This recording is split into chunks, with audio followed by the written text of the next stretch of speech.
Hello, everybody, again. Let's take a look at the some immigration and urbanization during the last couple of decades of the 19th century here. And so let's start off with immigration for just a second. A topic that seemingly will not go away in American history. It didn't go away in the early 1800s. It didn't go away in the late 1800s and early 1900s, and it sure hasn't gone away to this time in the 21st century. So let's look at how that was an issue and what was going on during this time period we're studying. First thing, when you talk about something called new immigrants, and if there's something's new, it means there had to be something that was old. And the old immigration was from Northern and Western Europe. I mean, that may be parts of Germany, France, Great Britain, Ireland, places like that. Those were considered old immigrants. Now, and they came, for a whole host of reasons. Like the Irish came because of the potato famine to a greater or lesser degree. They're coming, hunting a new start, opportunities that exist in America. They've got family members who have come over maybe generations ago, but still family members. So they're hunting those kinds of opportunities. Now, new immigrants come from basically the same reasons. Some of those old immigrants were trying to escape the revolutions of 1848 over in Europe, but new is going to be from Southern Europe and from Eastern Europe. Whereas Western European civilization is very similar to what was produced or what had produced, that's what evolved is a better word, in America. Especially from Great Britain, Ireland, and whatnot. You even speak the same language, this, that, and the other. Eastern Europe's going to be a little bit different because they don't speak the language. Their culture is vastly different. Their civilization's different and whatnot. And there's going to be even some from Asia, especially on the West Coast. It's going to create a whole host of issues out there that here on the eastern part of the United States, we don't really realize. So, immigrants have got to settle somewhere. They have to go somewhere. And so they settle in cities. And there's kind of a reason for that. Think about it. If we had to go to, we're going to move, we're going to decide we're going to move to Russia. There's only a handful of cities that we know: Moscow, St. Petersburg, and then after that, the list gets real skinny. Same thing happened with these new immigrants coming to America. The list of cities they knew were few and far between. New York, Chicago, Philadelphia, and some of the others get kind of odd. Maybe a Pittsburgh, places like that. I mean, that's what they know of. That's where and since that's what people know about, that's where families or family members that had come before them had settled. They settled there too. And there's another element. There are sizable different ethnic populations in those cities, and you want to be around people who look, sound, act, and have the same experiences you've had. And so that is a powerful motivator right there. And on the East Coast, they're going to come in through Ellis Island. On the West Coast, they're going to come in through Angel. It's got to be processed in, and that's part of the issue surrounding immigration today. But again, that's not what we're studying here. So you're going to have to be processed into America, figure out who you are, where you're from, what's going on with you. Okay. And then they have to have a place to live. And one of the biggest things was the dumbbell tenement. Now, this is really a very modified version that you see in the background here. But in these tenement buildings house an enormous number of immigrant families. They are so unsanitary. Bathroom facilities virtually non-existent. Oh my goodness, you talk about diseases and things like that running rampant. A lot of them were built so unsafe. There's a story that gets passed around in different history texts about one building was built so shabbily and without code, because code really is only starting to exist during this time, that the building started to lean and it fell over into one beside of it and it rested on it. Can you imagine that? So these tenements were specifically designed for immigrants, and they were built as cheap as you could build them to stack as many people in there as you could stack. All right, and you get enough of these together, they form ethnic neighborhoods. My wife is from Pittsburgh, and I hear them talk about, my mother-in-law. She is of Polish ancestry, and she talks about the Polish area. Good friend of mine, Mike Nyberg, historian, that you'll get to hear some of Mike's information when we get to World War One. Mike grew up very nearby my wife in a place called Squirrel Hill, which is the Jewish area of greater Pittsburgh. And so what you see is There's becomes Irish areas, German areas, whatnot. And so these ethnic neighborhoods, Italian areas, they exist. And so you want to settle around people that are like you, that have, again, like I've said, similar experiences, similar makeup, similar religions. Um, and so the religion piece brings us to this religious pluralism. Here in the southwestern Piedmont of North Carolina, you got Baptist, you got Methodist, and there's a smattering of other things. And there's more than there was when I was growing up. It was Baptist, Methodist, maybe some Presbyterians, but you didn't know many of them. Um, Catholicism and Judaism we knew they were there, but there wasn't enough to reach critical mass. Whereas, that was just the way it was. Well, what happens is when you get these new immigrants from Eastern and Southern Europe come in, not only is there more Roman Catholicism, there's also Eastern Orthodox Christianity as well, which is an offshoot of Catholicism way back around 900 AD. So you've got the Greek Orthodox Church, you got the Russian Orthodox Church, or if you watch Seinfeld at all, remember George was going to convert to Latvian Orthodox. That is a very real sect of Christianity. So you get a whole lot of that going on, more so than just Protestantism versus Catholicism, which had been the fight in the early mid 1800s.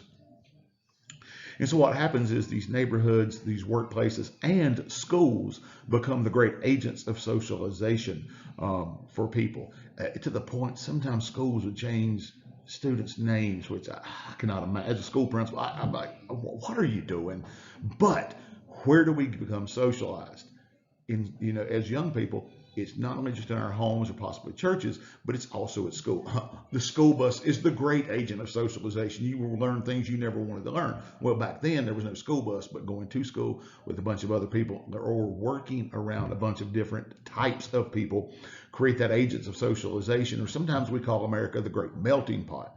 Well, that term's gone out of style, but I really like it for this period, if nothing else, because you create an American society and civilization that has elements of all of this in it. And so that's what happens for people. Okay, I know that concept of the melting pot. There it goes.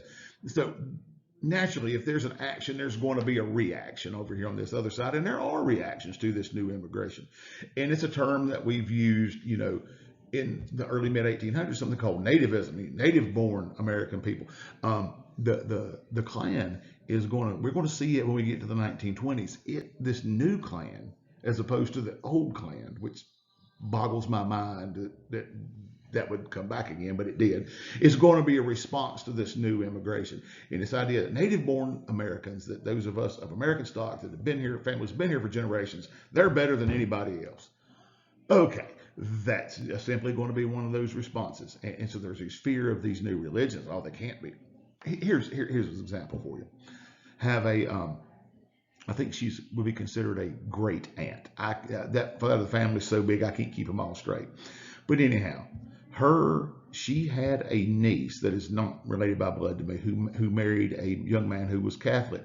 And I'll never forget Sue saying, "Why couldn't she have married a good Christian boy?" And I did not have the inclination to correct Aunt Sue for this. So anyway, so this idea that these new religions, they're different, so therefore they have to be wrong. Now, we live in the 21st century. That to us is foreign. But hey, to those people at the time, that was considered to be relatively real. Oh my gosh, can't believe these new religions are coming over teaching this crazy stuff. Okay, whatever. Then nativism shows a definite lack of respect for those cultures. I mean, hey, there's so many of the things that we use today were brought from them. I mean, who doesn't like a good pizza? Let's just use something common. Italian. Down here in this part of North Carolina, we have what we call Italian, but you go up to the big cities of the Northeast, and you get real Italian. It's fantastic. I mean, that's just something very small and very simple as part of that culture. I'll never forget when I first went to Pittsburgh with my wife. We were dating at the time. It was over spring break, and I meet her uncle at the front door. I mean, shows up, shakes my hand, "Nice to meet you." Says, "Do you want a beer?" And I'm like, "Is this a test?" Because if my daddy had said that, and you'd have said, yeah, I'll take one, there would have been trouble. But it's part of that culture, and that comes from, the German ancestry of that part of the family. And again, a very, very small piece of how those cultures are different. So there's nativism. That's not American. Especially during this time period where there's a great temperance movement in part of the country, So now we've got different religions, we've got different cultures that do different things. We want to be American, as we might say today on the internet. All right, so what happens is you spread all these crazy false rumors. I mean, that's pretty easy for us to see how that happens, okay? And that leads in politics to some demands for immigration restriction. We really see that bear fruit in the 1920s in the wake of World War I and the Bolshevik Revolution in Russia. We really see those demands, come to fruition. But there's a demand. We don't want all these people. They're ruining our country. They're taking it away from America. Folks, we might have seen that lately on TV, okay? So there's nothing really new when it comes to politics, all right? And out in the American West, there's some Chinese exclusion acts. It's a lot easier to exclude Chinese because they don't look like, quote, regular Americans. Okay. So there are some physical differences right there. So you get those excluded because a lot of them, we would call them heathens because their religion is so far different, even from the ones from Eastern and Southern Europe. Then it's like, no, we don't want this. Now, they were great to build a railroad, but now we don't want any more. People, this is going to cause all kinds of problems, and it is going to even itself bear more fruit in the 1920s and 30s. And right after Pearl Harbor, it gets real bad, not just with Chinese, but with Japanese Americans. And the populist platform that we're going to look at later is going to include part of these immigration restrictions. So let's go to the cities. We're done with immigration for a second. Let's go to urbanization. Why do you go to the city? Jobs, industrial jobs, clerical jobs, all kinds of stuff. Where are the big jobs? Around the cities. City of Pittsburgh in 1905, which is just after this time period, had 105 operating steel mills, 105 inside of Allegheny County, inside the city of Pittsburgh. Today, there are 5 left, okay? My dad-in-law retired from one of them, but there were 105. Chicago, a great industrial city, I mean, known for its meat packing industry. I mean, think about this. That's where they are. Philadelphia, New York, with shipping. I mean, I'm missing and leaving out literally dozens of others, but that's where they're at. Now, not only are there jobs, which are important to survive, but there's also education. Where are your great colleges? Where are your great schools? Where is the excitement? I mean, there's excitement happens in cities. Where is the culture? Where is your operas, your orchestras? Where are your theaters? Where are your great churches and cathedrals? They're in cities. Man, that's where you want to go. It's kind of like that song in Ferris Bueller's Day Off, this big city downtown, doop. Exactly. That's why people move to the city.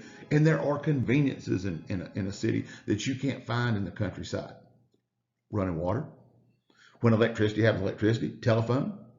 I remember a day when you couldn't get cable television everywhere. Matter of fact, my parents didn't get cable till I was a sophomore in college. And that was way back in the very early 90s, like 1990, before that came to this part of Cleveland County. Well, same thing with those things in the big cities in the late 1800s. You want a decent hospital? You better be near a city. You want a decent doctor? You better be near a city. Okay, so why do you come? That's where all that good stuff is. And so these cities start to grow and grow and grow. So you have immigration that's going to cause them to swell. But besides that, okay, let's talk about natural growth. Well, there's the introduction of steel. Again, Pittsburgh, the steel city. That's why they're called the Steelers, right? That steel allows you to build buildings upward. You don't have to build out. When you use wood and stone, there's only so high you can go. With the introduction of steel, it's virtually unlimited. I mean, some of you in this class are not old enough to remember the World Trade Centers. I'm old enough to remember when those were built. Okay, well, almost when they were built. And definitely I watched them in my classroom go down that day on September 11th. But they are basically the archetype of how high you can go. And you can go higher than that. People just don't do it because it is inconvenient. But am I going to walk up to the 90th floor? I'm not walking up to the 9th floor, people. I used to live on the 7th floor of Scott Hall at UNCC. Elevator. My school has 3 floors. I take the elevator everywhere I go. I got a bum knee, and I said, you know what? I got an elevator. I'm going to use it. But they allow you to get there quicker and to bring a lot of stuff with you. You know, the idea of skyscrapers and Lewis Sullivan talking about form has to follow function. Can't build out. Let's build up. And so now we can do all of those things. Then it's hard to get around these cities. Personally, when I've been to New York City, which I haven't been but a few times, I am never driving in that town. Why? Because, well, my redneckitude wouldn't allow it. But trolleys and trains, you don't have to live inside the city proper. You can live out in what we might now call suburbs or little outlying areas. Uh, when I said my wife is from Pittsburgh, she's not really from the city. She's from a little town called White Oak. It is a suburb. Her aunt is right near Homestead, which we're going to look at that here in just a little while, which is a suburb. It had its own 10,000 acre steel mill. But trolleys and trains allow you to live and to get to where you need to be. Or if you want to go into the big city, you know, for shopping or whatever it might be, they allow it to happen. So that sprawl can move away consistently. Today we use cars and whatnot, but in Europe you will notice they still use trolleys and trains and say it's the only civilized way to travel. I think they're on to something, though I do like driving to work every day. And so what you've got with, you have immigration, you have the introduction of steel and skyscrapers and big business, you have the ability to work and live in different places. You have all the conveniences and the good things that we talked about a little while ago. Boom, cities are going to mushroom at this time. They're going to get huge. If you ever fly into Chicago, start looking as you first start into your initial descent. It's like, where is the city? All you see are houses and low-rise buildings. And then off in the distance, you can see the big skyscrapers of Chicago. And you're like, my God, all these people work there? Yeah. Or in something surrounding that area. It is incredible how this works. So, I talked about all the good stuff. What are the problems? Well, number one's housing. Just like today, I mean, houses have gone through the roof. It is obscene how much houses are, but lack of cheap housing at that time. If you've ever read the book The Jungle, and you have Jurgis and his family, they're always hunting someplace cheap to live, and it becomes you. That's why you live in tenements and you live in places that the rest of us wouldn't want to, and so you end up with slums or ghettos. And ghetto has its own connotation today. It's going to have a different connotation during the Holocaust or the Shoah. Well, it first comes to be in America during this time, where these slums and ghettos are places where very, very poor people live, not the kind of places we want to go. And then jobs become a problem because, hey, a lot of my wife's great grandmother, I think I'm saying that right. I think it's great grandmother, maybe it's great. I can't quite call it. Lived in South Carolina. How did they get to Pittsburgh? Moved to work in the steel mill in like 1915, if the family story is correct.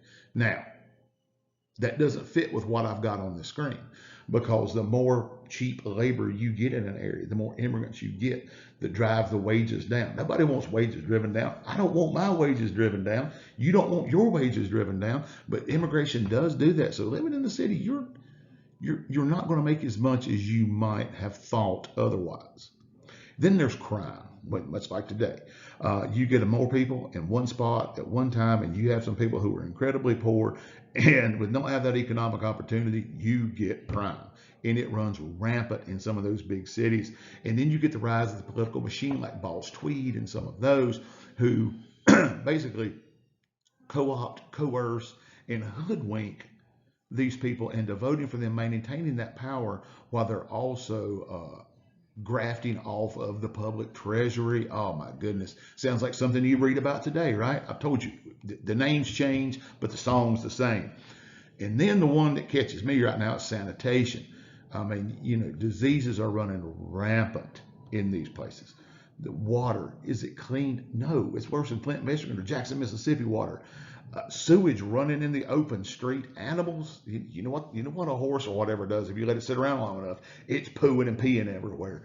That's all combining with the slums and the ghettos and that lack of understanding about sanitation and ventilation and all of that to create a daggone nightmare for people who live there. So cities have some great things going on. They also have some stuff that makes me go, You're not getting me there, not in that period of time. So what are some urban issues? This thing's going to pop up and have, different boxes and book and things go through it. So we start off with housing. Now, like I said, it's not affordable. It's not cheap. It is ungodly bad. So Jane Addams comes up with the idea of the settlement house. I mean, we bring these people are coming to America. We can't do anything with them. They don't speak the language. They don't understand this. They don't understand that. Well, let's create these places to do that for them, and that's the settlement house movement. But the vast majority end up living in the dumbbell tenements, and it's just this. They're not in a whole lot of ways better off than they were back where they came from, and that's awful. Jacob Riis wrote the book How the Other Half Lives, talking about the issues that most native-born Americans that don't live near those areas never see. And it's kind of an eye-opening experience. Michael Harrington's going to write a book in the 1960s called The Other America that does the same sort of thing. Okay, but basically 80, 90 years later. All right, so housing is a problem, sanitation's a problem. We got people working sweatshops. We hear that term thrown around today. We hear about it with Nike shoes a lot. But they work long hours for incredibly low wages. There was no minimum wage. There were no child labor laws. Though they come out of this period, they don't have them at this time. Then the urbanization creates, you get more people in one spot. Think about it. It creates sanitation issues, especially in a time without clean water, without concepts of sanitation that we have today. And I'm sure 100 years from now, they'll be saying the same thing about us. And then there's transportation and mass transit. We talked about the elevator, the electric trolley. All of that allowed these cities to grow. But again, as cities grow, there's going to be a response to this urbanization. Frederick Law Olmsted did Central Park up in New York. Also, if you've been to the Biltmore House, he did the gardens there. He said, these cities, they need more natural light. They need more green space. Something we still talk about to this day. Then Jane Addams and the Hull House and the white middle class females were your driving force there. These were ladies who were well enough off, because remember, there were some definite gender roles at that time. So they were well enough off they didn't have to work. So they found a cause to champion, and that was one of those causes, that settlement house movement. Again, you're going to read about that in the Yacht. Then Washington Gladden takes settlement house movement and creates what we call now the social gospel movement. Bring Jesus to the slums. That's what it says behind my head there. Bring Jesus to the slums. Which not only do we need to do all this stuff, we need to bring them a dose of the American version of Jesus. And I'm not saying that to be funny. I'm not saying that tongue in cheek. I'm saying it because that was the idea. Is there was definitely a view of Christianity that America had that may not fit with what Eastern and Southern Europeans brought, but we got to bring that to them. And definitely out on the West Coast with Asian immigrants, they had no real concept of Christianity whatsoever, so we have to bring it to them as well. So that's part of that response. So living in one of these big urban centers back at this particular point in time is not going to be exactly an idyllic lifestyle, especially if you found yourself on the lower end of the socioeconomic spectrum.